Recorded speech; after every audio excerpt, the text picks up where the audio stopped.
बंदी छोड़ सतगुरु रामपाल जी परमेश्वर जी की जय हो।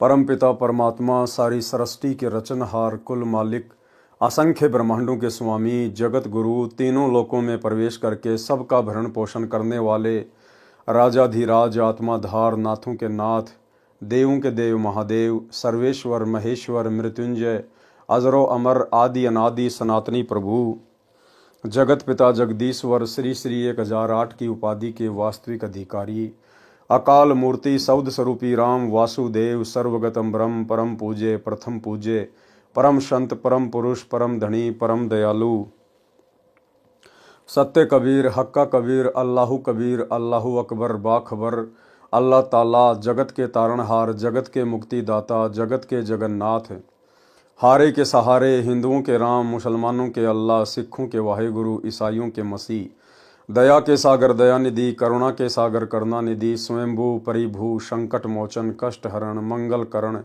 दुख भंजन अविगत कबीर निर्विकार निर्विषम परमात्मा अलय अलेख सतगुरु आदि अनादि सतगुरु असली मर्यादा पुरुषोत्तम असली राम असली कृष्ण असली घनश्याम असली मुरारी राजाओं के राजा महाराजाओं के महाराजा शहंशाहों के शहंशाह सम्राटों के सम्राट भगवानों के भगवान अल्लाहों के अल्लाह प्रभुओं के प्रभु मसीहाओं के मसीह सच्चे वाहेगुरु बाबाओं के बाबा पीरों के पीर सेठों के सेठ जगत सेठ सावड़सा सेठ सर्वगुण संपन्न अनंत कोटि कलाओं के स्वामी अनंत कोटि ब्रह्मांडों के नायक योगियों में महायोगी ध्यानियों में महाध्यानी सिद्धों में परम सिद्ध ज्ञानियों में तत्वज्ञानी ब्रह्म ज्ञानी महाज्ञानी परम ज्ञानी सर्वश्रेष्ठ ज्ञानी विज्ञानी युवा कबीर समरथ कबीर असमवात अमित ओजा सच्चे रहनुमा करीम अल्लाह सुभान अल्लाह दुनिया के अंतिम पैगंबर 8 सितंबर 1951 से गांव धनाना जिला सोनीपत हरियाणा भारतवर्ष की पावन भूमि पे प्रकट रियल कल की भगवान श्री नारायण साकार हरि श्री बाबा साहेब शब्द स्वरूपी राम संत श्रोमणी सतगुरु रामपाल जी परमेश्वर जी के चरण कमल में सात संगति से जुड़े हुए देश विदेश से हम सभी सत्सेवक भाई बहनों का अनंत कोटि दंडवत प्रणाम। सत्साई भाई और बहनों, दया पूज्य गुरुदेव भगवान की सारी सृष्टि के रचयिता की सतगुरु रामपाल जी परमेश्वर जी की पूज्य गुरुदेव भगवान के विशेष आशीर्वाद से उनकी विशेष अनुकंपा से आप और हम सभी साध संगति से जुड़े हुए सत्सेवक भाई बहन उनके तत्व ज्ञान को आधार बनाकर दृढ़ता के साथ भक्ति मार्ग पर निरंतर आगे की ओर बढ़ रहे हैं। भाई और बहनों, कलयुग की बिचली पीढ़ी में साध संगतियों का नसीब होना आप और हमारे ऊपर परमेश्वर की विशेष रजा विशेष मेहर है। आप और हमारा भी कर्तव्य बनता है कि अब हम गुरु को परमेश्वर के रूप में मानकर जानकर पहचान कर अपना तन मन धन मन कर्म वचन से उनके चरण कमल में समर्पित करके दुनिया को अनदेखा करके और शतलोक में अपनी सुरती लगाएं, अर्थात मर्यादा शौपन में भी तोड़ने की ना सोचें और अपनी भक्ति को पूरा करें। तो भाई और बहनों, कबीर सागर के सरलार्थ के ऊपर वीडियो बनाने की श्रृंखला जारी है।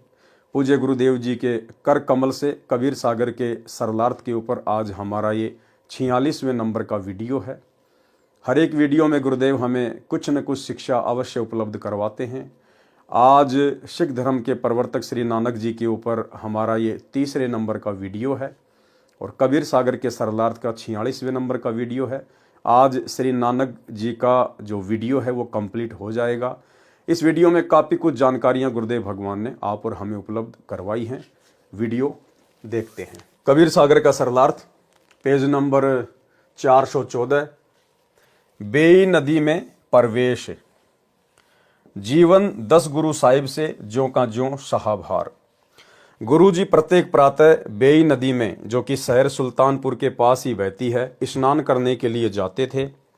एक दिन जब आपने पानी में डुबकी लगाई तो फिर बाहर ना आए। कुछ समय उपरांत आप जी के सेवक ने जो कपड़े पकड़कर नदी के किनारे बैठा था, घर जाकर जयराम जी को खबर सुनाई कि नानक जी डूब गए हैं। तो जयराम जी तैराकों को साथ लेकर नदी पर गए। आप जी को बहुत ढूंढा किंतु आप नहीं मिले। बहुत देखने के पश्चात सब लोग अपने अपने घर चले गए। भाई जयराम जी के घर बहुत चिंता और दुख प्रकट किया जा रहा था कि 3रे दिन सवेरे ही एक स्नान करने वाले भगत ने घर आकर बहन जी को बताया कि आपका भाई नदी के किनारे बैठा है। यह सुनकर भाईया जयराम जी बेई नदी की तरफ दौड़ पड़े और जब जब पता चलता गया और बहुत से लोग भी वहां पहुंच गए। जब इस तरह आपके चारों तरफ लोगों की भीड़ लग गई, आप जी चुपचाप अपनी दुकान पहुंच गए। आप जी के साथ स्त्री और पुरुषों की भीड़ दुकान पर आने लगी। लोगों की भीड़ देखकर गुरुजी ने मोदी खाने का दरवाजा खोल दिया।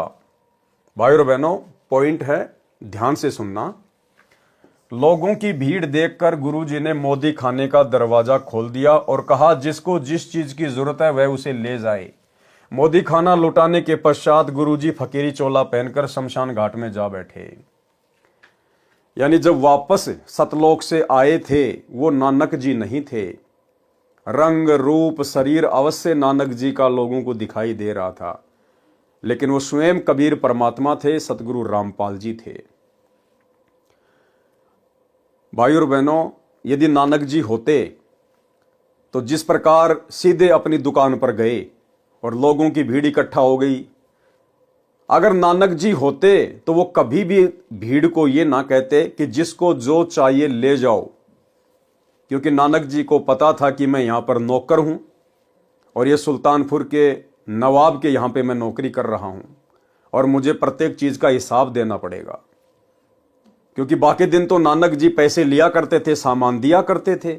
उससे पहले तो नानक जी ने कभी नहीं कहा कि ले जाओ, जिसको जो मर्जी सामान चाहिए ले जाओ ले जाओ। भला तीसरे दिन जब बेई नदी से बाहर आए, उसके बाद जब सीधा अपनी दुकान पर गए तो क्यों सारा मोदी खाना लुटवा दिया फ्री में? क्योंकि भाइयों और बहनों, उस समय नानक जी के रूप में परमात्मा थे, कबीर जी थे, सतगुरु रामपाल जी थे। और परमात्मा कभी भी जो देता है वो मोल भाव करके नहीं देता। दाता एक राम, भिखारी सारी दुनिया। वो परमेश्वर कभी भी मोल भाव नहीं करता। वो परमेश्वर केवल देता है, उसके बदले कुछ लेता नहीं है। तो नानक जी के रूप में स्वयं कबीर परमात्मा सतगुरु रामपाल जी थे और परमेश्वर ने कहा कि जिसको जो चाहिए मोदी खाने से सामान ले जाओ। पूरा मोदी खाना उन्होंने लुटवा दिया। तो ये भी एक सबूत है कि सतलोक से जब वापस आए थे तो नानक जी नहीं थे, स्वयं कबीर परमेश्वर जी थे।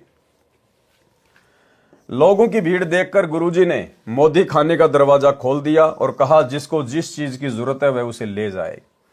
मोदी खाना लुटाने के पश्चात गुरुजी फकीरी चोला पहनकर शमशान घाट में जा बैठे।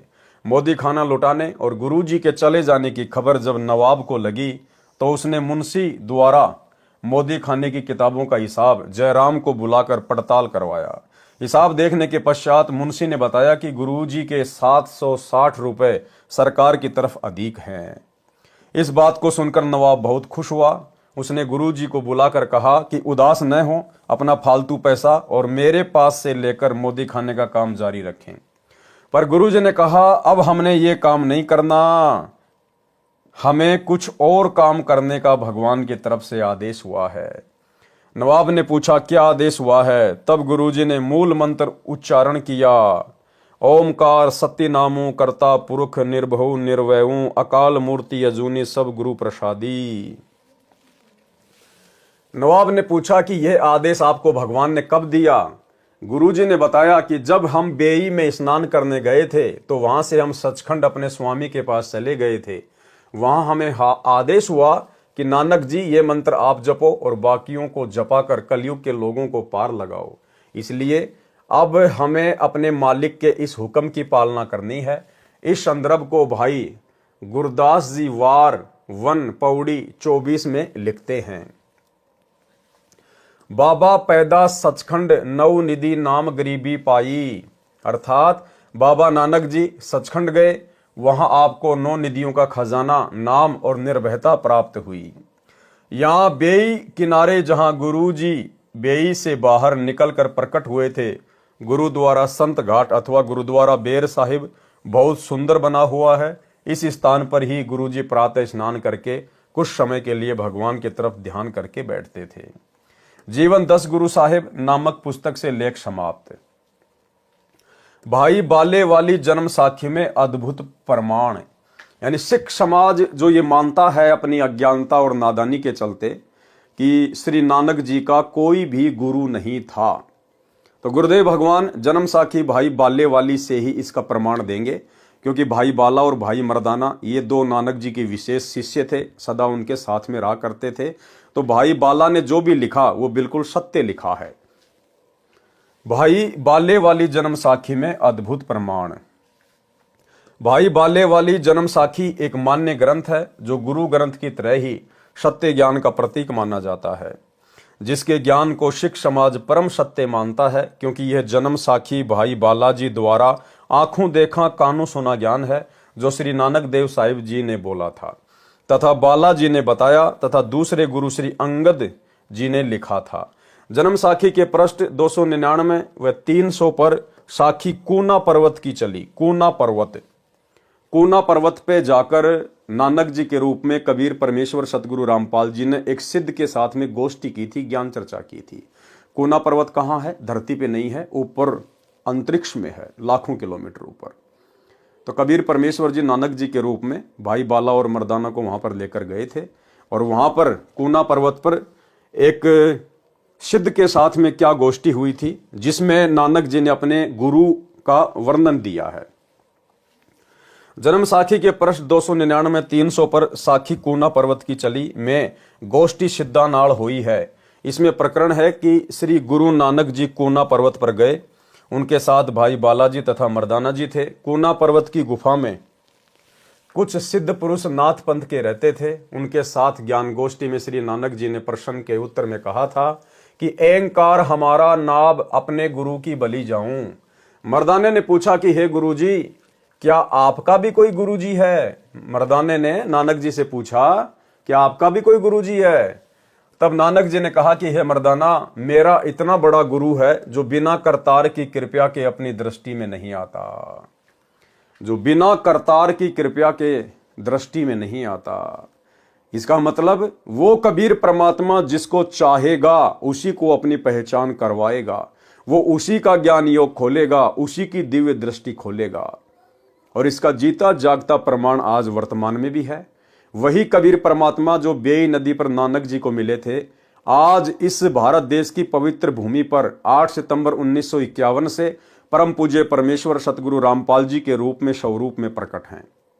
सन 1994 से अपना यथार्थ 13वां कबीरपंथ शुरू कर चुके हैं। पिछले 30 वर्षों से अनमोल ज्ञान दे रहे हैं, और इन 30 वर्षों में उनके कई लाखों की संख्या में शिष्य हो चुके हैं। लेकिन उन लाखों में से केवल चंद ही आत्माएं हैं, 5 या 10% बड़ी मुश्किल से, जिनको सतगुरु रामपाल जी ने स्वयं के परमेश्वर होने के विषय में उनकी दिव्य दृष्टि खोलते हुए जानकारी दी है। केवल साध संगति से जुड़े हुए सत्सेवक भाई बहन ही वो शिष्य हैं, वो फॉलोवर हैं, जिनकी दिव्य दृष्टि, जिनका ज्ञान योग कबीर परमेश्वर सतगुरु रामपाल जी ने हल्का सा खोला है। और गुरुदेव भगवान ने स्वयं की पहचान करवाई है कि तुम्हारा गुरु कोई गांव धनाने का जांट नहीं है, सचखंड का शहंशाह है जिसने सारी सृष्टि रची है। इसके अलावा सतलोक आश्रमों से जुड़ी हुई 90% संगत का ज्ञान योग अभी तक नहीं खुला है। उनके ऊपर दिव्य दृष्टि की किसी भी प्रकार की कोई रजा नहीं हुई है। वे आत्माएं आज भी अपने गुरु को केवल एक गुरु मानती है, संत मानती है, कबीर जी का अवतार मानती है, और कबीर मानती है एक कागज के टुकड़े को, दाढ़ी मूंछ वाली कबीर जी की समझे जाने वाली नकली फोटो को, बनावटी फोटो को, और प्रतिवर्ष जून के महीने में उस फोटो को भगवान मानकर उसका कबीर प्रकट दिवस मनाती है। तो नानक जी यहां क्या कह रहे हैं कि वो करतार जिसकी दृष्टि खोलता है भाई वही समझ पाता है।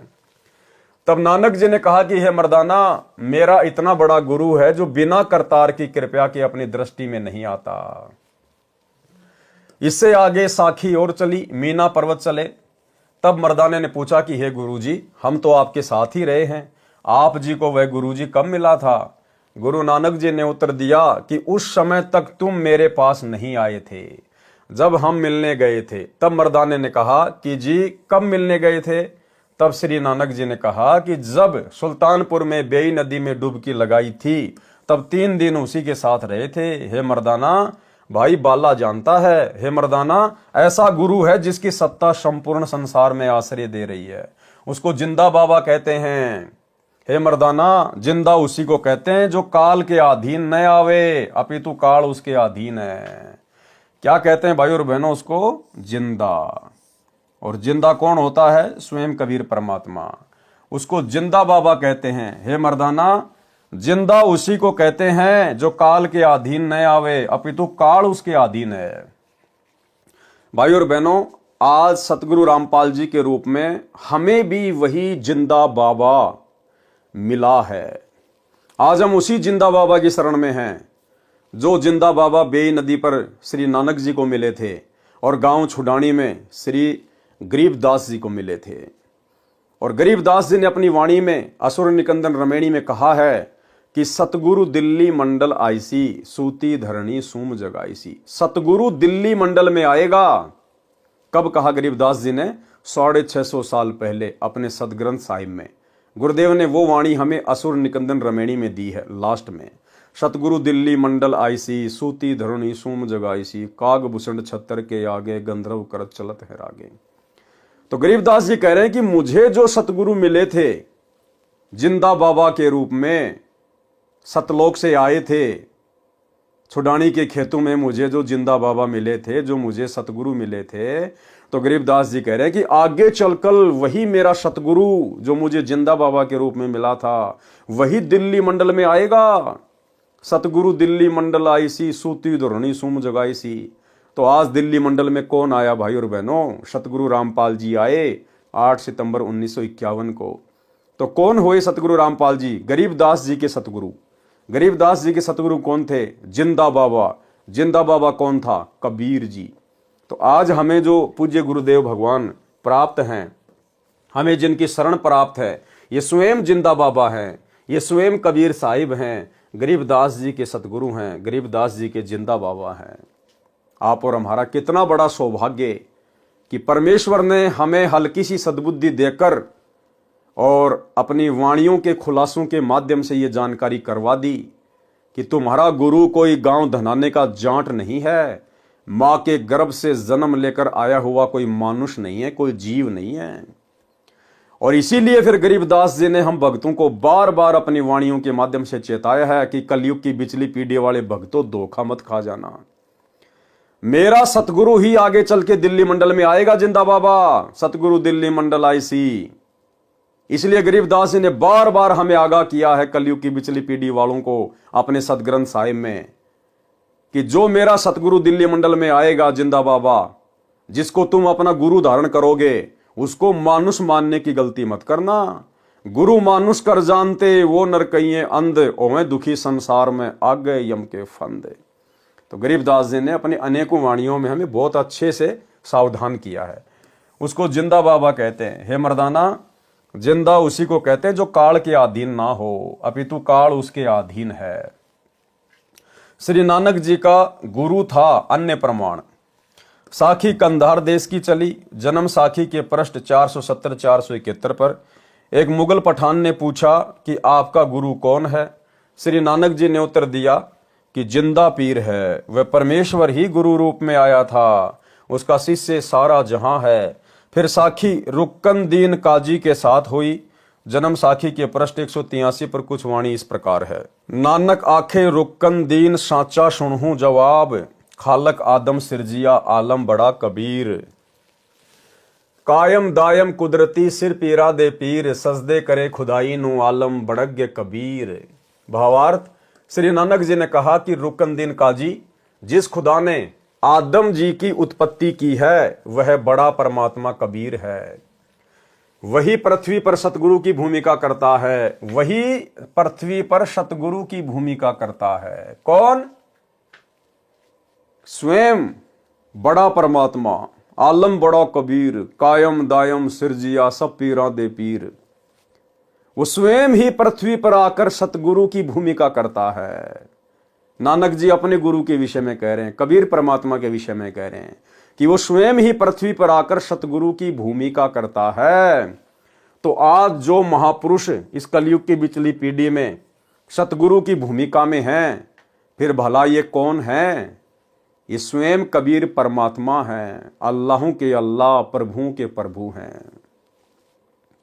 दूसरी बात भाइयों और बहनों, यदि आप लोगों को लगता है कि सतगुरु तो कबीर जी के लिए कहा है, भाई अगर सतगुरु शब्द कबीर जी के लिए कहा जाता है, कौन से कबीर जी के लिए? आप लोगों की नजरों में वो कबीर जो 650 साल पहले आया था काशी के बनारस में, अगर उस कबीर के लिए सतगुरु शब्द का प्रयोग किया जाता है, तो फिर इन सतलोक आश्रमों से जुड़े हुए भगत भाई बहनों को अपने गुरुदेव सतगुरु रामपाल जी के नाम से पहले सतगुरु शब्द का प्रयोग नहीं करना चाहिए। क्योंकि सतगुरु तो केवल पूरी सृष्टि में एक समय में एक ही होता है। एक समय में धरती पे दो दो सतगुरु नहीं होते, केवल एक ही सतगुरु होता है, और वो सतगुरु स्वयं कबीर परमात्मा होता है। तो फिर आपके गुरु जी कौन हुए? सतगुरु रामपाल जी कौन हुए?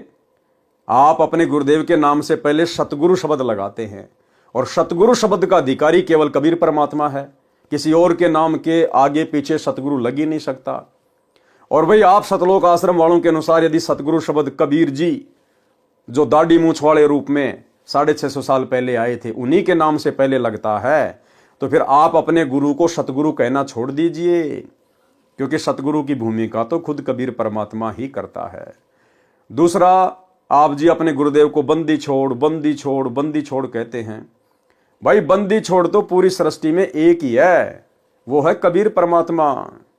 फिर आप अपने गुरुदेव को बंदी छोड़ क्यों कहते हैं? क्या बंदी छोड़ भी दो हैं? अरे क्या भगवान भी दो हैं सृष्टि में? बंदी छोड़ एक ही है जो काल के बंधन से छुड़वा सकता है, स्वयं कबीर परमात्मा। और आप लोग यदि उस दाढ़ी मूछ वाली कागज की फोटो को बंदी छोड़ मानते हैं, तो फिर आप अपने गुरुजी के नाम से पहले बंदी छोड़ क्यों लगाते हैं? भाई आप तो दोगला आचरण कर रहे हैं, आप तो दो नावों की सवारी कर रहे हैं। तो भाई और बहनों, ये विशेष मेहर है गुरुदेव की, जो गुरुदेव ने हम साथ संगति से जुड़े हुए सत्सेवक भाई बहनों का ज्ञान योग खोला है। हमें गुरु और गोविंद में कोई अंतर नजर नहीं आ रहा है। परमात्मा भी कहते हैं गुरु और गोविंद दो नहीं भाई, जब तक दो समझेगा दो जग में जाई।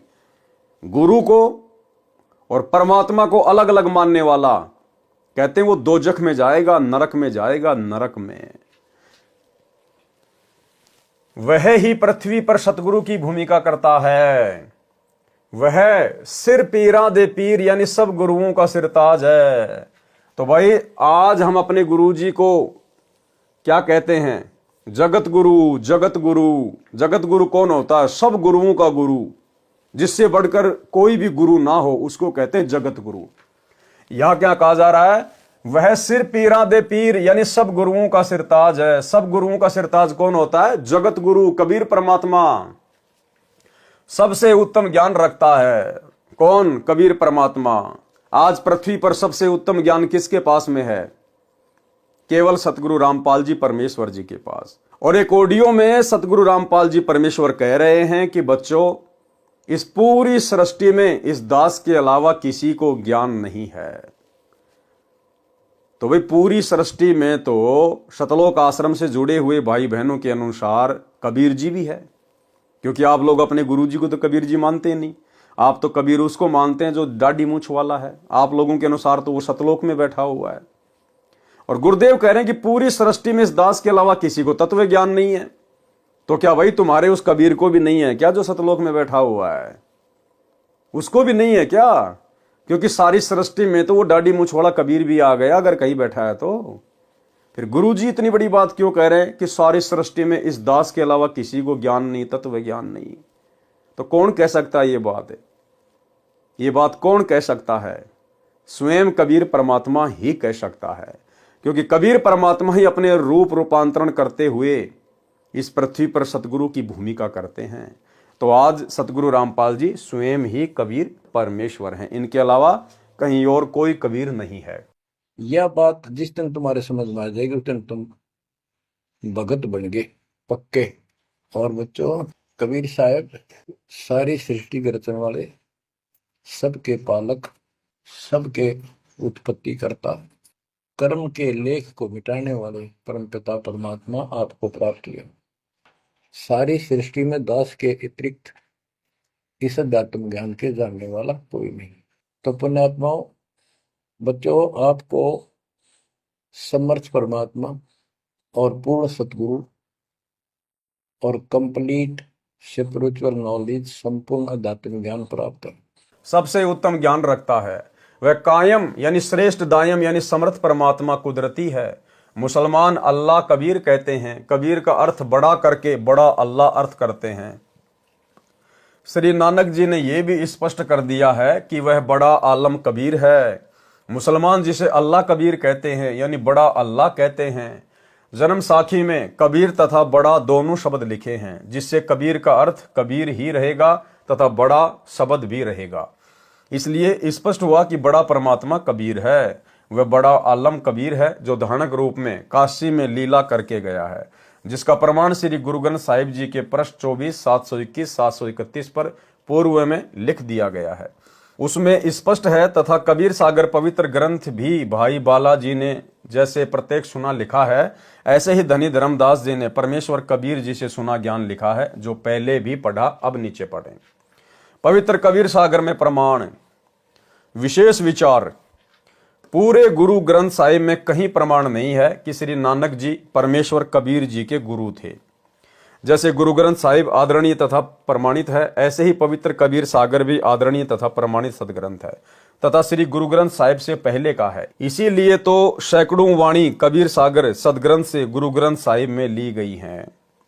पवित्र कबीर सागर में विस्तृत विवरण है नानक जी तथा परमेश्वर कबीर साहिब जी की वार्ता का तथा श्री नानक जी के पूज्य गुरुदेव कबीर परमेश्वर जी थे। कृपया निम्न पढ़ें।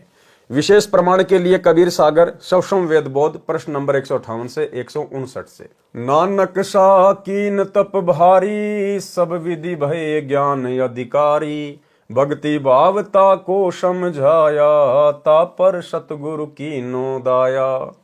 जिंदा रूप धर्यो तब भाई, हम पंजाब देश चले आई, अनहद बानी कियो पुकारा, सुन के नानक दर्श निहारा। सुन के अमर लोक की बाणी, नानक परया निज समर्थ ज्ञानी।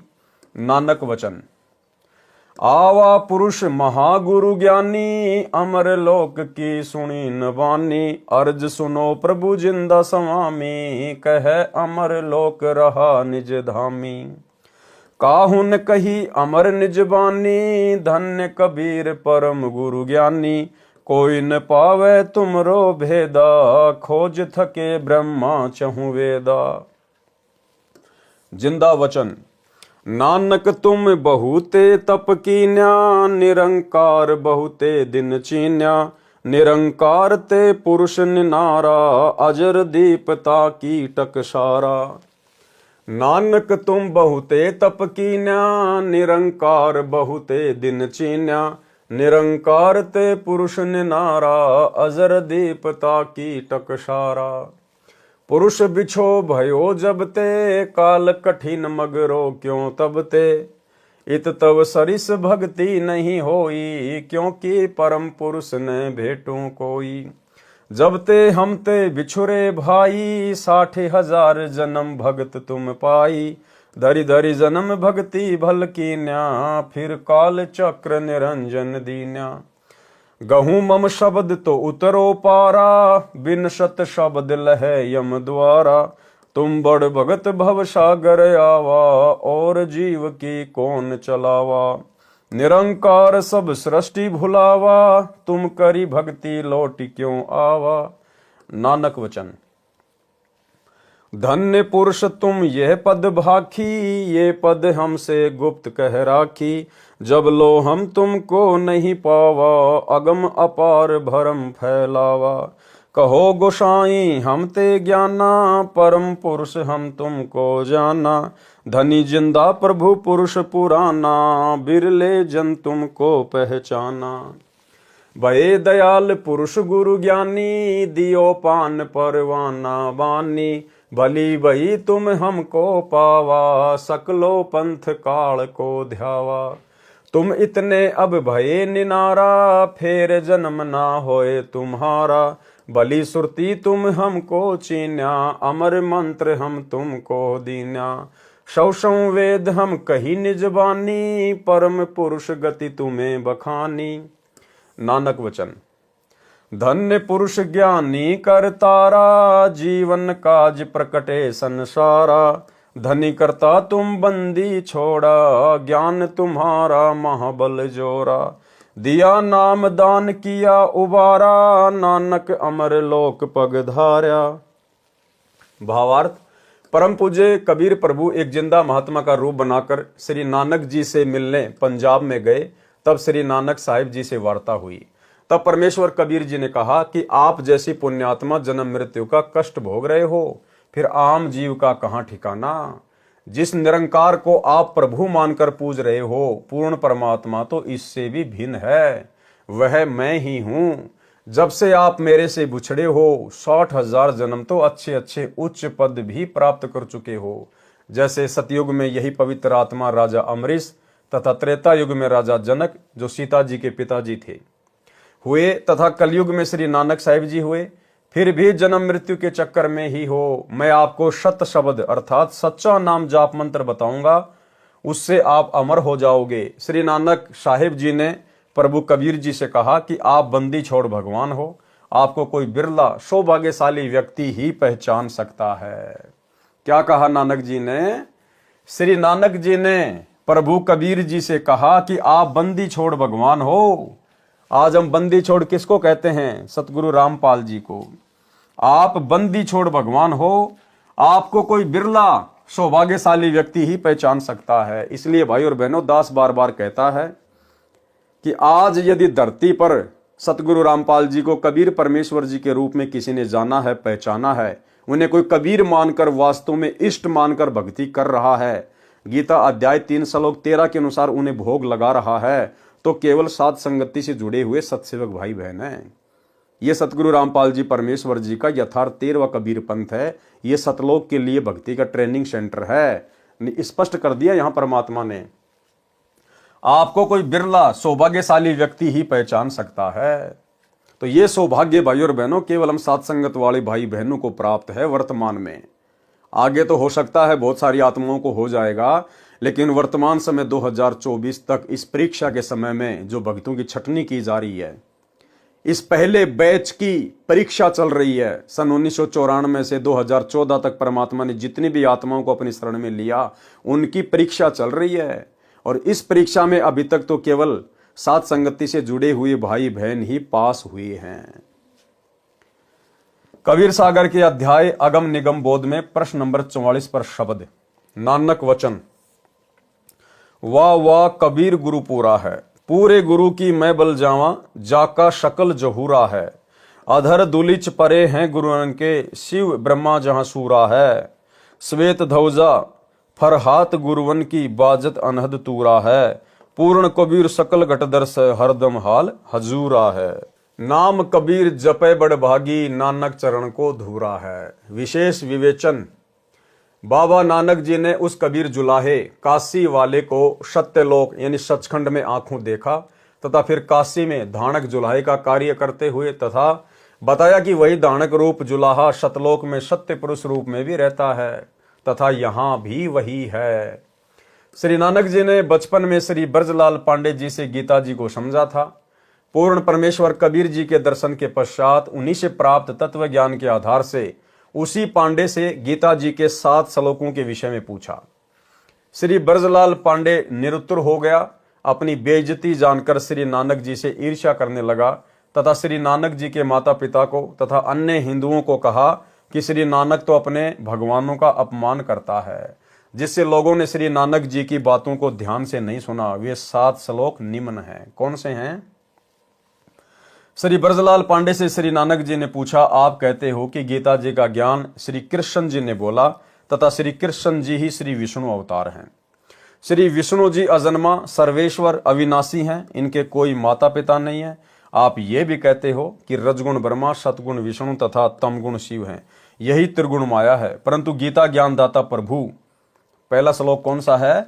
गीता अध्याय 2 श्लोक 12 में तथा अध्याय 4 श्लोक 5 में अपने आप को नाशवान कह रहा है कि मेरे तो जन्म तथा मृत्यु होते हैं, तथा अध्याय 15 श्लोक 4 तथा अध्याय 18 श्लोक 62 में गीता ज्ञानदाता प्रभु किसी अन्य परमेश्वर की शरण में जाने को कह रहा है, तथा उसी की साधना से सर्व सुख तथा पूर्ण मोक्ष संभव है।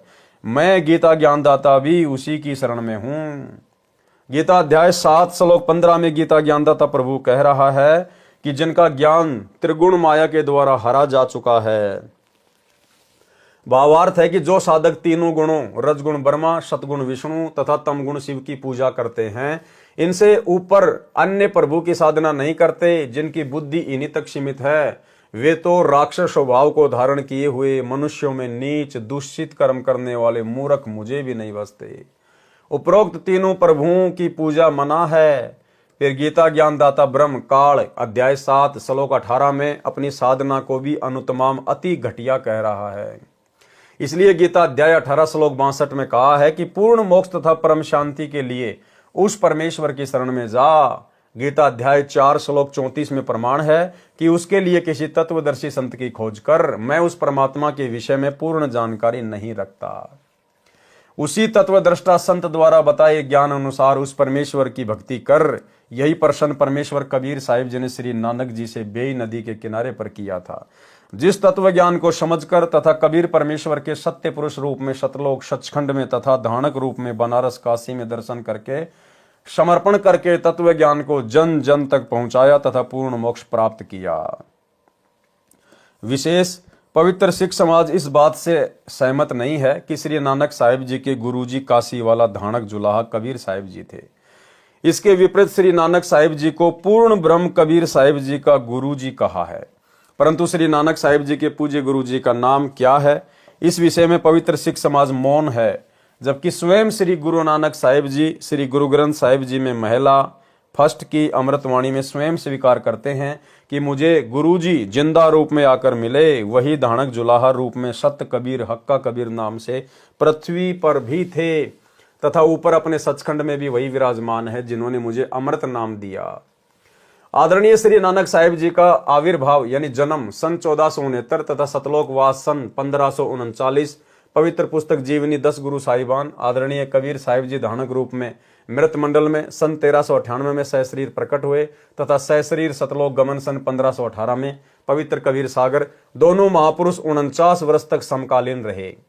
श्री गुरु नानक साहिब जी का जन्म पवित्र हिंदू धर्म में हुआ।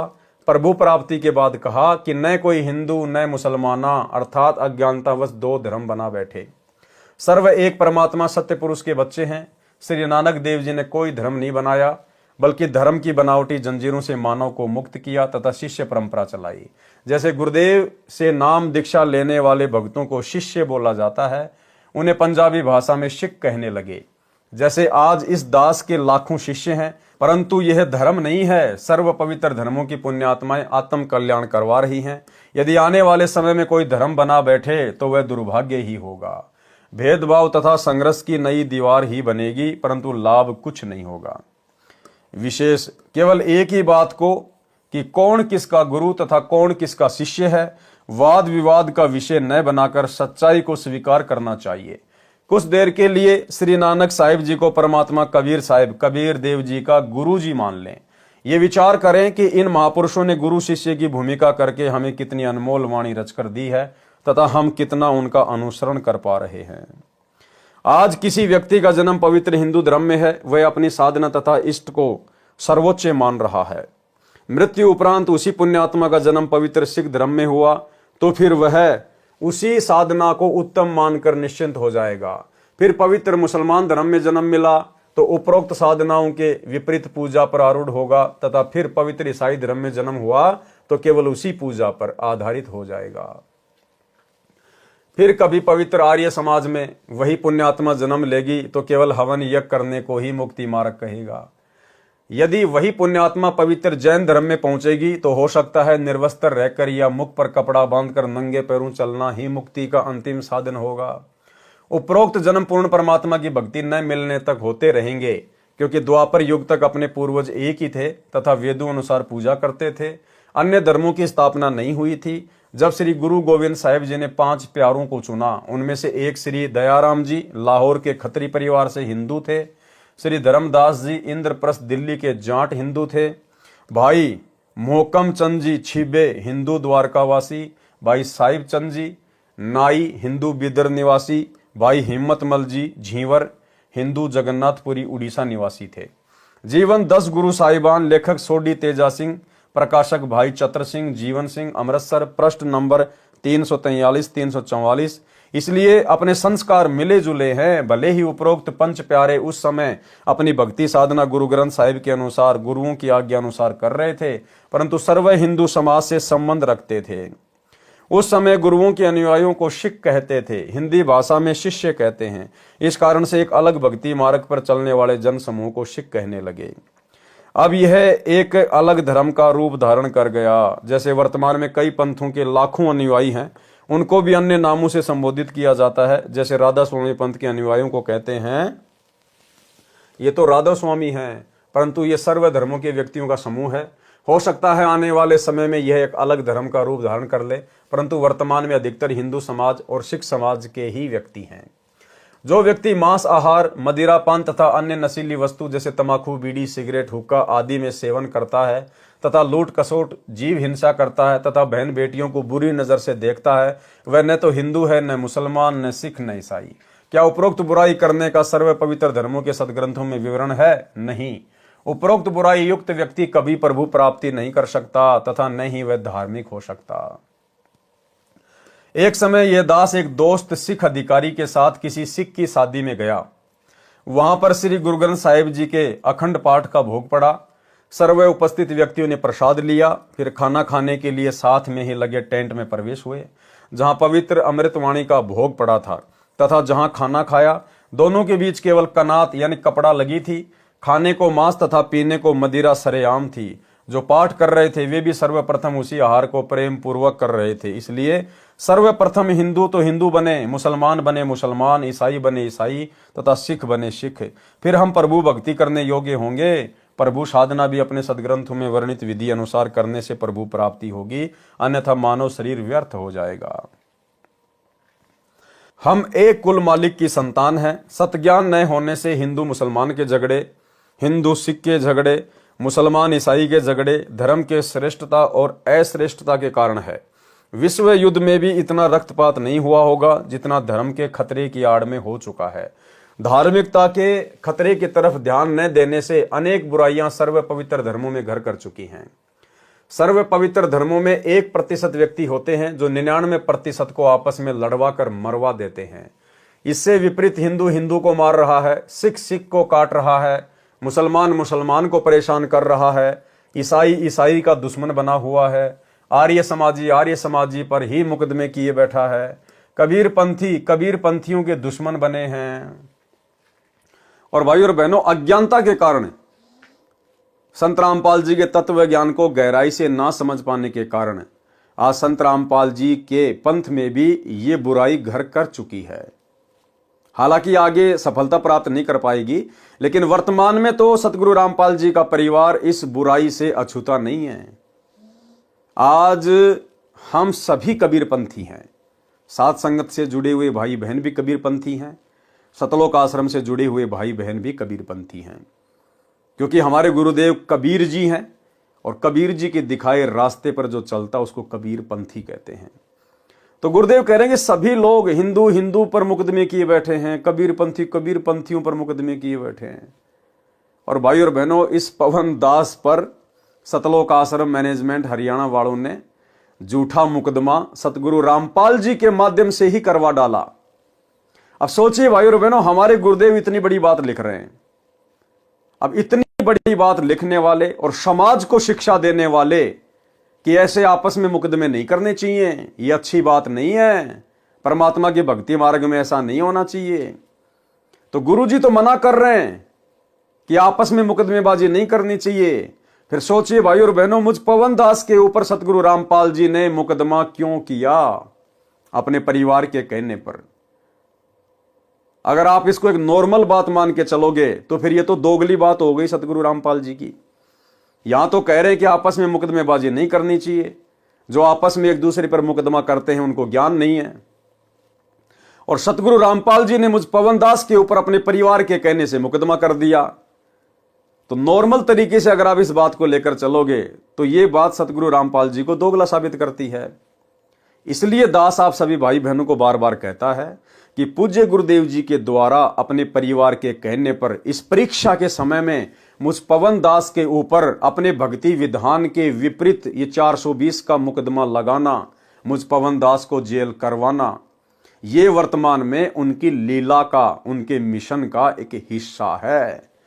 क्योंकि वो परमात्मा जिन्होंने सन 1994 से 2014 तक 20 साल तक जो भक्ति की खेती की थी, परमेश्वर ने अब उसमें से भूस को अलग करना था और गेहूं को अलग करना था, और माध्यम बनाया मुझ पवन दास को, 2 कोटि के जीव को भक्तों की परीक्षा के लिए। इसलिए भाइयों और बहनों, इस पवन दास के ऊपर जो गुरुद्रोही का टैग लगा हुआ है, ये गुरुदेव भगवान की लीला का, उनके मिशन का एक हिस्सा है, जो चंद भाई बहनों को तो समझ में आ गया जो साथ संगति से जुड़े हुए हैं। बाकी आत्माओं की जो आश्रमों से जुड़ी हुई हैं, अभी उनकी आंखें बंद हैं, समय आने पर खुल जाएंगी। ईसाई का ईसाई दुश्मन बना हुआ है, आर्य समाजियों पर ही मुकदमे किए बैठा है, कबीर पंथियों के दुश्मन बने हैं, तथा अन्य आश्रमों तथा डेरों के महंतों व संतों के आपस में कत्लेआम तथा मुकदमे तत्व ज्ञान के अभाव के कारण ही हो रहे हैं। क्या कह रहे हैं गुरुदेव, ये क्यों हो रहा है? तत्व ज्ञान के अभाव के कारण। तो क्या हमारे गुरुजी को भी तत्व ज्ञान नहीं है क्या, जो मेरे ऊपर मुकदमा कर दिया? अरे दुनिया को ऐसी शिक्षा देने वाला गुरु, क्या उनके पास भी तत्व ज्ञान नहीं है, जो अपने कर कमल से लिखित पुस्तक के विपरीत, अपने शब्दों के विपरीत मुझ पवन दास पे मुकदमा कर रहा है? तो भाई और बहनों, ये उनकी लीला का, उनके मिशन का एक हिस्सा है। मुझदास का जन्म पवित्र हिंदू धर्म में हुआ तथा वर्तमान में जो भी पूजाएं उपलब्ध थी सभी कर रहा था। 17 फरवरी 1988 फाल्गुन मास की अमावस्या विक्रमी संवत 2045 को तत्वदर्शी संत परम पूज्य स्वामी राम देवानंद जी महाराज के दर्शन हुए। ये जो स्वामी राम देवानंद जी महाराज हैं भाई और बहनों, इनको तत्व ज्ञान नहीं था, ये तत्वदर्शी संत नहीं थे। ये तो 650 साल पहले जिस प्रकार कबीर जी ने पंडित रामानंद जी को अपना मुंह बोला गुरु बनाया था, गुरु शिष्य परंपरा का निर्वाह करते हुए, ठीक इसी प्रकार वर्तमान में भी ये लीला चल रही है। धरती पर सतगुरु रामपाल जी के रूप में वही कबीर परमात्मा प्रकट है।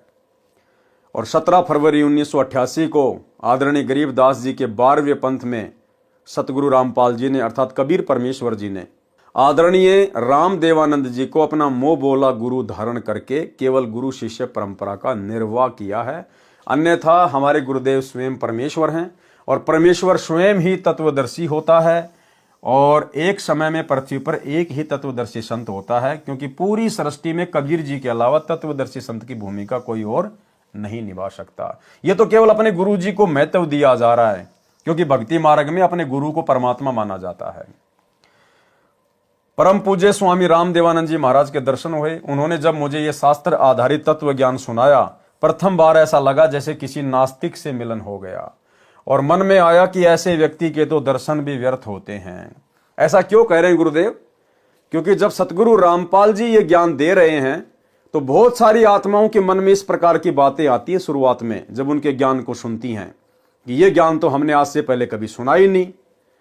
और फिर ना जाने वो गुरुदेव भगवान के विषय में क्या क्या सोचती हैं। नाप शनाप नास्तिक है, सनातन का दुश्मन है, हिंदू देवी देवताओं का दुश्मन है। तो आगे चलकर जब उन आत्माओं को ये ज्ञान समझ में आए, तो उसके बाद उन आत्माओं को पछतावा ना हो कि भाई ऐसे महापुरुष के बारे में ना जाने हमारे मुंह से क्या क्या शब्द निकल गए थे, नास्तिक है, ये है, वो है।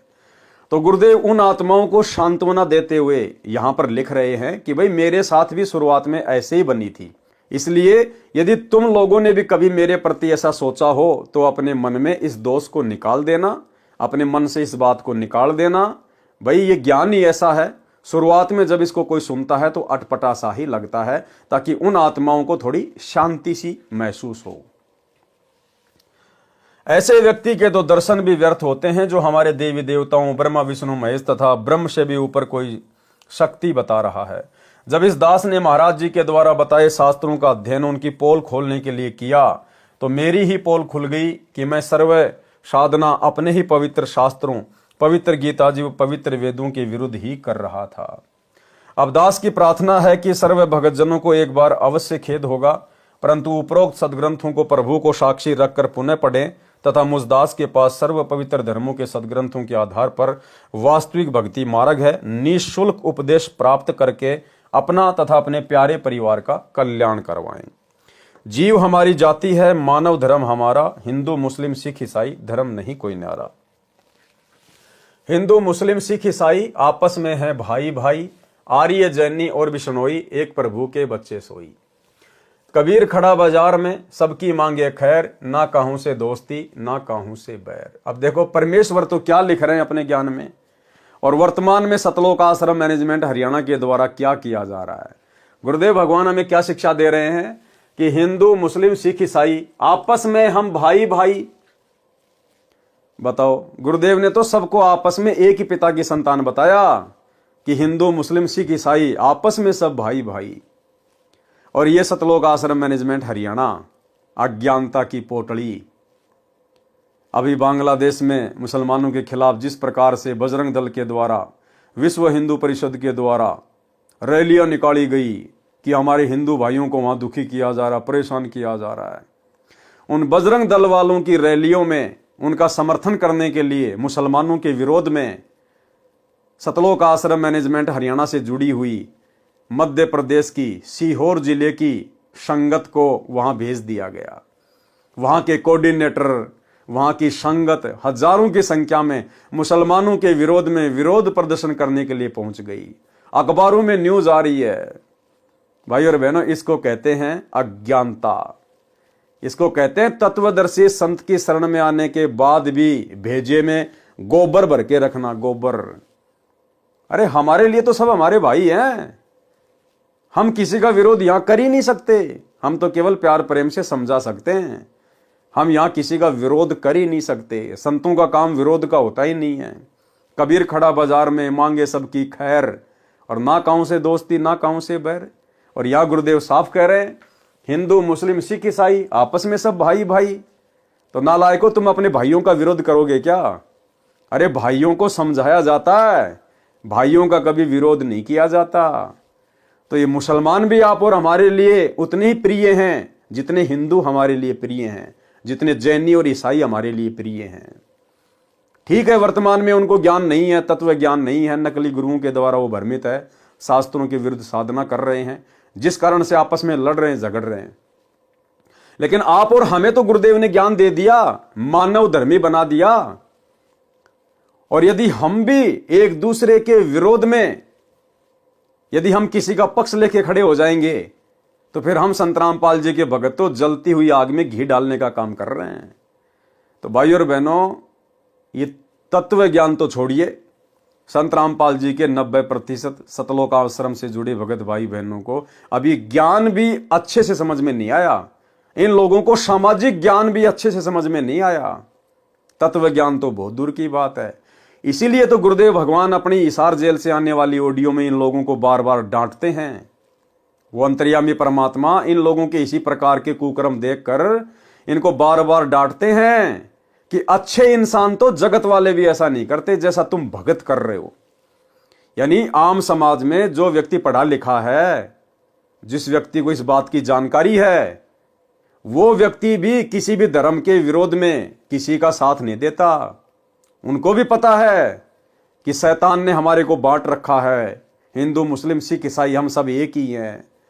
तो जो अच्छे इंसान जो संसार में हैं, जगत में हैं, जो संत रामपाल जी के भगत भी नहीं है, वो लोग भी बजरंग दल वालों के पक्ष में जाके खड़े नहीं हुए मुसलमानों के विरोध में, और संत रामपाल जी के भगत मुसलमानों के विरोध में जाके खड़े हो गए। इसलिए तो गुरुदेव कह रहे हैं कि अच्छे इंसान जो जगत में है ना, वो भी ऐसा नहीं करते जैसा कि तुम भगत कर रहे हो। यानी गुरुदेव ने अपनी सतलोक आश्रमों से जुड़ी हुई लाखों की संगत को आम सामाजिक व्यक्तियों से भी नीचे गिरा हुआ साबित कर दिया, नीचे गिरा हुआ। सुनिए। विचार करना होगा कि हम कौन है, कहां से आए। आपस में खेचातानी रखते हो अभी भी भगत हो गए। अच्छे इंसान तो जगत वाले भी ना करते ऐसा जैसे भगत कर रही है। अच्छे इंसान तो जगत वाले भी ना करते ऐसा जैसे भगत कर रही है। अच्छे इंसान तो जगत वाले भी ना करते ऐसा जैसे भगत कर रही है।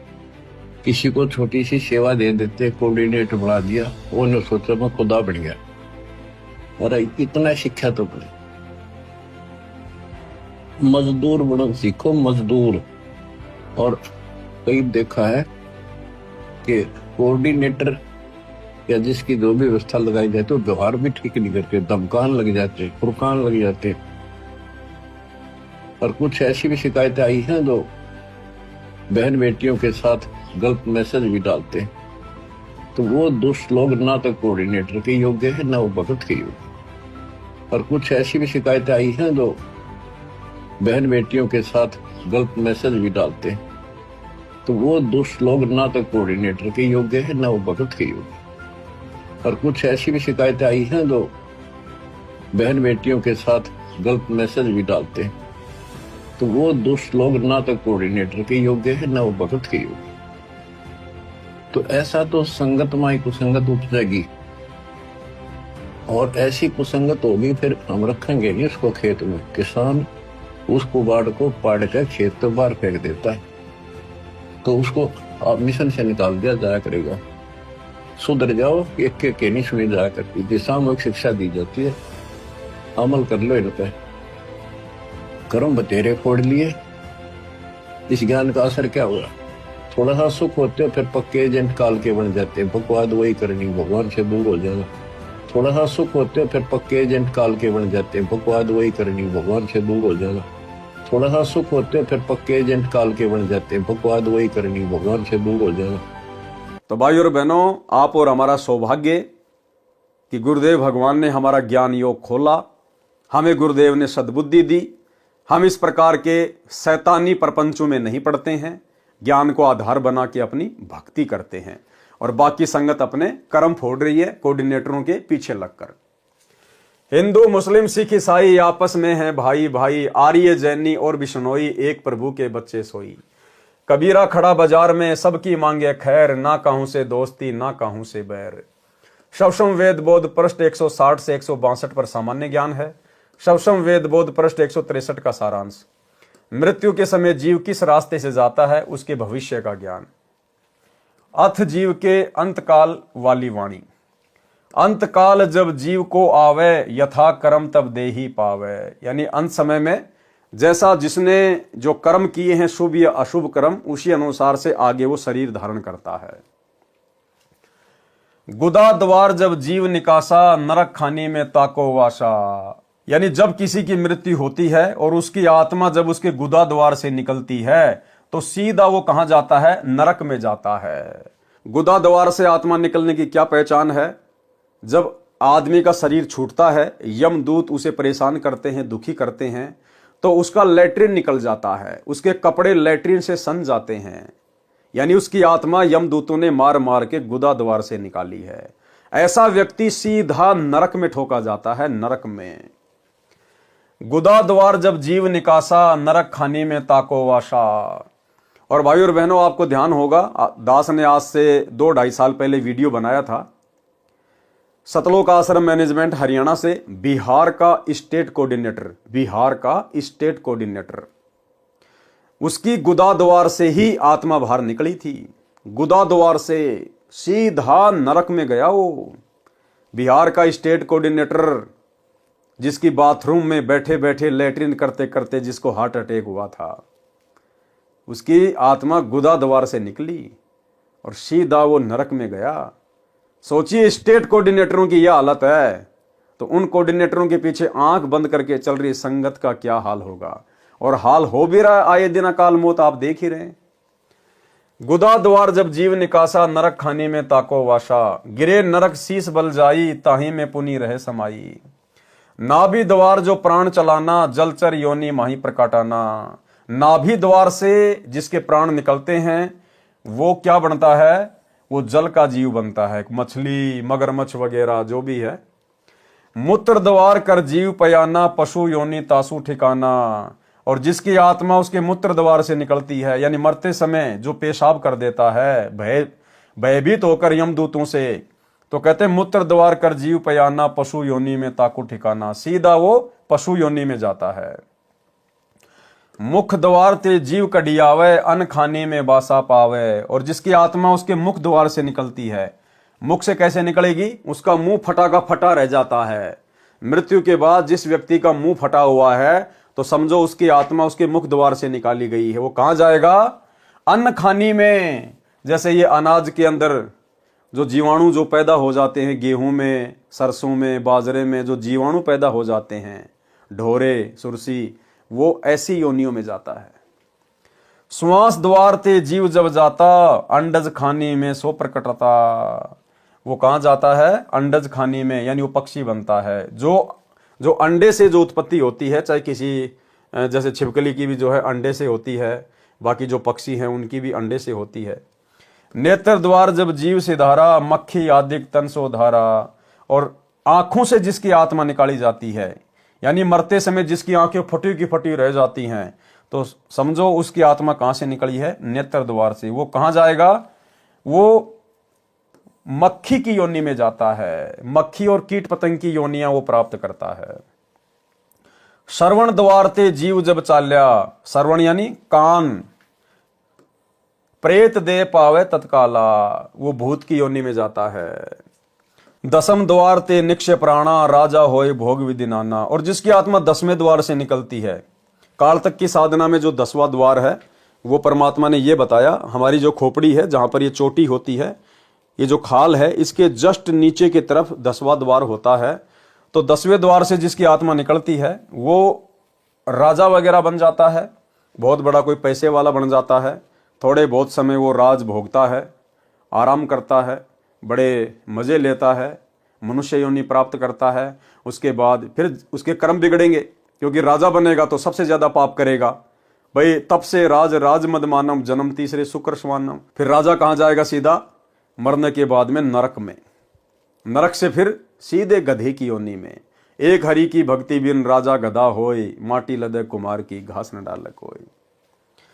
रंभ द्वार ते जीव जब जाता, परम पुरुष के लोक समाता। और रम द्वार यानी सुषमणा द्वार से जिसकी आत्मा निकलती है, और सुषमणा द्वार से आत्मा उसी की निकलेगी जिसको पूर्ण संत प्राप्त होगा, जिसको सतनाम का सुमरण प्राप्त होगा, और जो आजीवन मर्यादा में रहेगा गुरु को इष्ट मानकर, उसकी आत्मा रम द्वार से निकलेगी। 12वें द्वार से परमात्मा उसको फिर सतलोक में लेके जाएगा। इन वाणियों में नाभि द्वार का भी वर्णन है। इसको संत गरीबदास जी ने बड़वानल का द्वार भी कहा है। नाभि के नीचे अन्य 10 द्वार तो सामान्य संत भगत भी जानता है, परंतु 12वें द्वार का ज्ञान केवल इस लेखक रामपाल दास को है, अन्य को नहीं है। नाभि द्वार शरीर के अंदर ही खुलता है, इसलिए इसको मुख्य द्वारों में नहीं गिना जाता। पृष्ठ 164 से 170 तक 4 मुक्तियों तथा कबीर परमेश्वर का अंतर्ध्यान होने का गलत प्रकरण है। ठीक पढ़े इसी पुस्तक में कबीर चरित्र बोध के सारांश में। सौसम वेद बोध पृष्ठ 165 पर सतनाम का कुछ सांकेतिक वर्णन है। 3 अंश आगे परमाना, ओहम सोहम को अस्ताना। 8 अंश तवहाँ उपजाए, अंश वंश स्थान बनाए। ओहम सोहम होत उचारा, जन्म रोगा का यही उपचारा। सवसम वेद बोध पृष्ठ 171 का सारांश। इस पृष्ठ पर वह अमृतवाणी लिखी है जिसमें महापुरुष कलयुग के 5505 वर्ष बीत जाने के पश्चात यथार्थ कबीर पंथ प्रारंभ होगा, और जो महापुरुष उस पंथ का संचालक प्रवर्तक होगा वह अपने ज्ञान को पूरे विश्व में फैलाएगा। परमेश्वर कबीर जी का ज्ञान संसार में फैलेगा तथा सारा संसार भक्ति करेगा। देखो भाई और बहनों, क्या कहा जा रहा है? यथार्थ कबीर पंथ प्रारंभ होगा, और जो महापुरुष उस पंथ का संचालक या उसका प्रवर्तक होगा वह अपने ज्ञान को पूरे विश्व में फैलाएगा। क्या कहा जा रहा है? वह अपने ज्ञान को। तो आज यथार्थ 13वें कबीर पंथ के संचालक, उसके प्रवर्तक कौन है? हमारे पूज्य गुरुदेव सतगुरु रामपाल जी। तो सतगुरु रामपाल जी क्या करेंगे? वह अपने ज्ञान को, ध्यान रखना, अपने ज्ञान को पूरे विश्व में फैलाएगा। फिर आगे क्या कह रहे हैं? परमेश्वर कबीर जी का ज्ञान संसार में फैलेगा। अरे भाई, वो तत्वदर्शी संत वो अपने ज्ञान को फैलाएगा या परमेश्वर कबीर जी के ज्ञान को फैलाएगा? यहां तो कहा जा रहा कि वह अपने ज्ञान को पूरे विश्व में फैलाएगा। और फिर आगे क्या कह दिया? परमेश्वर कबीर जी का ज्ञान संसार में फैलेगा। तो कौन हुआ वो तत्वदर्शी संत? स्वयं कबीर परमात्मा।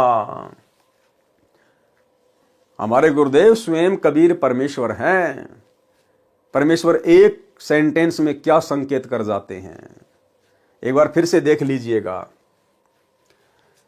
इस पृष्ठ पर वह अमृतवाणी लिखी है जिसमें महापुरुष कलयुग के 5505 वर्ष बीत जाने के पश्चात यथार्थ कबीर पंथ प्रारंभ होगा। तो यथार्थ कबीर पंथ प्रारंभ हो गया सन 1994 से। किसने किया? सतगुरु रामपाल जी ने। और जो महापुरुष उस पंथ का संचालक या प्रवर्तक होगा, तो कौन है उसके संचालक और प्रवर्तक? सतगुरु रामपाल जी। अब वो क्या करेगा? वह अपने ज्ञान को पूरे विश्व में फैलाएगा। वो प्रवर्तक क्या करेगा? अपने ज्ञान को पूरे विश्व में फैलाएगा। और आगे क्या कहा जा रहा है? परमेश्वर कबीर जी का ज्ञान पूरे संसार में फैलेगा। अरे भैया, उस प्रवर्तक का ज्ञान फैलेगा या कबीर जी का ज्ञान फैलेगा? तो भाई, चाहे उस प्रवर्तक का ज्ञान फैले चाहे कबीर जी का ज्ञान फैले, बात एक ही है, क्योंकि वो प्रवर्तक खुद ही कबीर है। शवसम वेद बोध पृष्ठ 170 पर कुछ वाणी लिखी हैं। शवसम वेद बोध की स्फुट वार्ता चौपाई। 1,80,000 पीर पैगंबर और अवतारा, 100 शब आही निरंजन बंसा, तंदर करे निज पिता प्रशंसा। 10 अवतार निरंजन केरे, राम कृष्ण सब माही बडेरे, पूर्ण आप निरंजन होई, या में फेर फार नहीं कोई।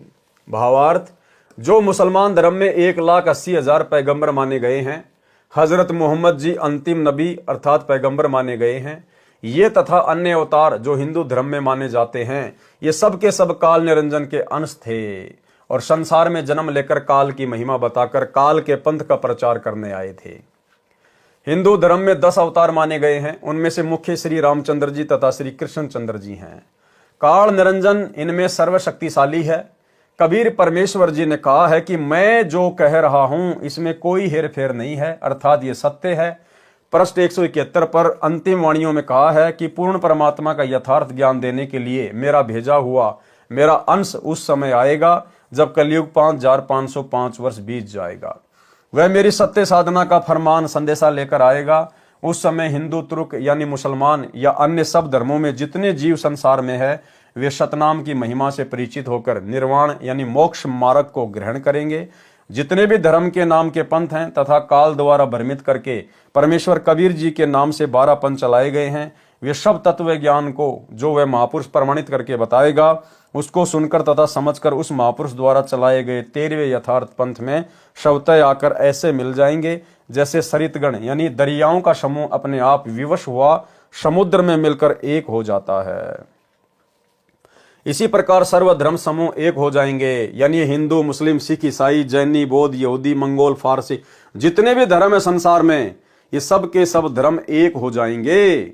सब अपने नाम के आगे मानव धर्मी लगाएंगे। मानव धर्मी आगे पीछे, मानव धर्मी पवन दास, मानव धर्मी लोकेंद्र दास, मानव धर्मी जितेंद्र दास, जितने भी हैं सब अपने नाम के आगे पीछे मानव धर्मी लगाएंगे। ये जातियां और ये धर्म ये बिल्कुल समाप्त हो जाएंगे।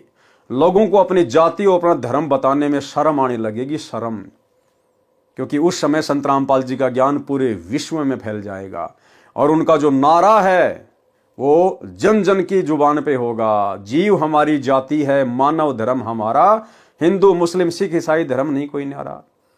भाई, जब हम सभी का पिता धरती पे आया हुआ है सतगुरु रामपाल जी, तो बाप जब आएगा तो बच्चों को एक करके जाएगा, एक करके। शैतान ने तो वाट रखे हैं, लेकिन अब बाप आ चुका है शैतान का, तो शैतान का बाप मेरे भाई सबको एक करके जाएगा, सारी दीवारें, सारी जंजीरें मिटा जाएगा। इसी प्रकार सर्वधर्म समूह एक हो जाएंगे। जब तक वह निर्धारित समय नहीं आता 5505 वर्ष कलयुग का, तब तक मनुष्यों में छल कपट चतुराई करके कर्म खराब करना बना रहेगा। और जो ये ज्ञान मैं सप्तम वेद बोध में कह रहा हूं, ये भी निराधार लगेगा। जब वह समय आएगा, सब ही स्त्री पुरुष शुद्ध आचरण वाले होकर कपट चतुराई त्याग कर कबीर परमेश्वर जी की शरण प्राप्त करेंगे। कौन से कबीर परमेश्वर की? सतगुरु रामपाल जी की, क्योंकि शरण में तो इनके आना पड़ेगा, गुरु तो इनको बनाना पड़ेगा। तो कौन हुआ फिर कबीर? सब ही स्त्री पुरुष शुद्ध आचरण वाले होकर कपट चतुराई त्याग कर कबीर परमेश्वर की शरण प्राप्त करेंगे। जो धर्म के नाम पर भ्रमित करके काल द्वारा चलाए गए अनेकों पंथ हैं, ये सब फिर से एक हो जाएंगे। उस महापुरुष से सतनाम आदि सर्व मंत्रों की दीक्षा लेकर सब दीक्षित हंस सतलोक को जाएंगे। घर घर में मेरे ज्ञान की चर्चा होगी, कृपया पढ़े निमन वाणियां। शवसम वेद बोध पृष्ठ 171 से कुछ वाणियां। दोहा 5000 और 505 जब कलयुग बीत जाए, महापुरुष फरमान तब जग तारण को आए। भाई वो महापुरुष आज आ चुका है सतगुरु रामपाल जी के रूप में। हिंदू तुर्क आदिक सब जेते जीव जिहान, सत्य नाम की साख गह पौवे पद निर्वाण। यथा सरित गण आप ही मिले सिंधु में धाये, सत्सुकृत के मध्य तिमी सब ही पंथ समाये। जब लगी पूर्ण होए नहीं ठीके को तिथिवार, कपट चातुरी तब हिलो सब संवेद निर्धार। सब ही नारी नर शुद्ध तब जब ठीके का दिन आवंत, कपट चातुरी छोड़ के शरण कबीर गहंत। एक अनेक हो गयो पुनि अनेक हो एक, हंस चले सतलोक सब सत्य नाम की टेक। घर घर बोध विचार हो दुर्मति दूर बहाए, कलयुग में सब एक होई बरते सहज सुभाए। कहाँ उग्र कहाँ सुदर हो हर सब की भव भीर, सो समान समदृष्टि है समरथ सत्य कबीर। भावार्थ, परमेश्वर कबीर जी ने बताया है कि मेरी महिमा के ज्ञान की घर घर चर्चा चलेगी, सबकी दुर्मति समाप्त हो जाएगी, सब परमात्मा से डरने वाले होंगे। कोई शराब तमाकू मांस का सेवन नहीं करेगा, चोरी जारी व्यभिचार डाके डालना रिश्वत लेना पाप जानकर सब छोड़ देंगे, शुद्ध होकर सह स्वभाव से रहा करेंगे। माया जोड़ने की प्रवृत्ति समाप्त हो जाएगी। चाहे कोई डाकू हो, चाहे अन्य मलिन कर्म करने वाला व्यक्ति हो, वह सब बुरे कर्म त्याग कर उस पंथ में दीक्षा लेंगे। सब साधकों की भवपीर यानी सांसारिक कष्ट हरेगा, यानी सर्व दुख दूर करेगा। अब देखना भाई और बहनों आगे ध्यान से, उस पंथ का प्रवर्तक, कौन से पंथ का प्रवर्तक? 13वें कबीर पंथ का प्रवर्तक कौन है? सतगुरु रामपाल जी। उस पंथ का प्रवर्तक स्वयं कबीर परमेश्वर समान भक्ति शक्ति समर्थ होगा। उस पंथ का जो प्रवर्तक होगा, जो संचालक होगा 13वें कबीर पंथ का, वो क्या होगा? उस पंथ का प्रवर्तक स्वयं कबीर परमेश्वर समान भक्ति शक्ति समर्थ होगा। अब भाई कबीर परमेश्वर जी के समान यदि कोई दूसरा भक्ति और शक्ति से संपन्न हो गया तो फिर कबीर परमेश्वर जी के पास में क्या बच गया? उसके समान होने का मतलब उसके बराबर हो जाना। और वे भगवान के बराबर कौन हो सकता है? क्या किसी की औकात है जो परमात्मा के बराबर हो जाएगा? और यदि कोई परमात्मा के समान हो गया, परमात्मा के बराबर हो गया भक्ति में शक्ति में, तो फिर उस परमात्मा का मतलब क्या रह गया? फिर उसका औचित्य क्या रह गया? फिर तो दो परमात्मा हो गए बराबर के। तो ये बात क्यों कही जा रही है? गुरुदेव के द्वारा अपने आप को छुपाते हुए कि मेरे बच्चे मेरे तत्व ज्ञान को आधार बनाकर अब इतने बुद्धिमान हो चुके हैं कि मेरे इन संकेतों को समझ जाएंगे कि हमारे गुरुदेव स्वयं ही कबीर परमात्मा है। हमारी तुच्छ बुद्धि को देखते हुए, दुनिया वालों की तुच्छ बुद्धि को देखते हुए अपने आप को छुपा कर ये बातें कह रहे हैं कि उस 13वें पंथ का प्रवर्तक परमेश्वर कबीर जी के समान ही भक्ति और शक्ति में संपन्न होगा। भाई जो कबीर जी के समान ही भक्ति शक्ति में संपन्न हो गया तो फिर वो तो खुद ही कबीर बन गया। फिर उस कबीर का मतलब क्या रह गया यदि कोई और कबीर है तो यहां हमने समझना होगा हमारे गुरुदेव स्वयं ही कबीर परमात्मा है। उस पंथ का प्रवर्तक स्वयं कबीर परमेश्वर समान भक्ति शक्ति समर्थ होगा। सबको समान दृष्टि से देखेगा, यानी ऊंच नीच जाति आधार से किसी में अंतर नहीं करेगा। न राजा तथा रंक में कोई अंतर रहेगा। राजा भी अपने को जनता का सेवक मानकर अपना कर्तव्य करेगा तथा भक्ति को प्राथमिकता देकर जीवन सफल करने के उद्देश्य से कार्य करेगा। इस प्रकार सर्व संसार मोक्ष प्राप्ति का उद्देश्य लेकर जिया करेगा। सबका मोक्ष होगा। जो उस संत से दीक्षा लेकर आजीवन मर्यादा में रहकर भक्ति करेगा। सब संवेद बोध अध्याय का सारांश संपूर्ण हुआ। कबीर सागर के अध्याय सब संवेद बोध का सारांश संपूर्ण हुआ। सत्य साहेब। तो भाई और बहनों आज के वीडियो में केवल इतना ही। गुरुदेव भगवान के आशीर्वाद से धीरे धीरे हम कबीर सागर के सरलार्थ के ऊपर आगे बढ़ेंगे। तकरीबन आधे से ज़्यादा वीडियो कबीर सागर के सरलार्थ के ऊपर बन चुके हैं। आज हमारा ये 45वें नंबर का वीडियो था और दास के हिसाब से तकरीबन 20 वीडियो इसमें और बनेंगे क्योंकि 650 के ऊपर इसमें पेज हैं। तो लगभग 20 से 25 के आसपास वीडियो और बनेंगे। तो परमेश्वर ने मौका दिया है हमें अपने कर कमल से लिखित पुस्तकों के ऊपर अध्ययन जो हम उनके आशीर्वाद से कर रहे हैं।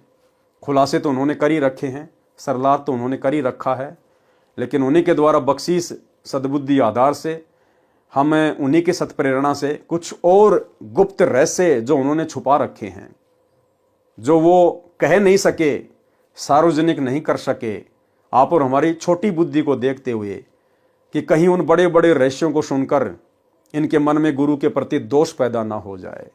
तो गुरुदेव ने 2012 में ये पवित्र पुस्तक लिख दी, लेकिन इसको लिखकर छोड़ दिया क्योंकि उस समय हमारी बुद्धि गुरु को परमात्मा मानने में समर्थ नहीं थी, सक्षम नहीं थी। अब जब हम भक्तों की फाउंडेशन भरी जा चुकी है, हमारी नींव भरी जा चुकी है, तब परमेश्वर ने अब दास को प्रेरणा करके और इन पुस्तकों के ऊपर खुलासे शुरू करवाए हैं। तो एक एक करके गुरुदेव के आशीर्वाद से गुरुदेव से प्रार्थना करेंगे, विनती करेंगे कि मालिक हमें सेवा बख्शे, और सभी पुस्तकों के ऊपर जो मुख्य मुख्य पुस्तकें हैं सभी के ऊपर इसी प्रकार से खुलासे होंगे आने वाले समय में। तो आज के वीडियो में केवल इतना ही। कल रात्रि 8 बजे सभी भाई बहन फिर से लाइव जुड़िए। तब तक गुरुदेव भगवान हम सबको आज्ञा दें, इजाजत दें, आशीर्वाद दें। बंदी छोड़ सतगुरु रामपाल जी भगवान की जय हो।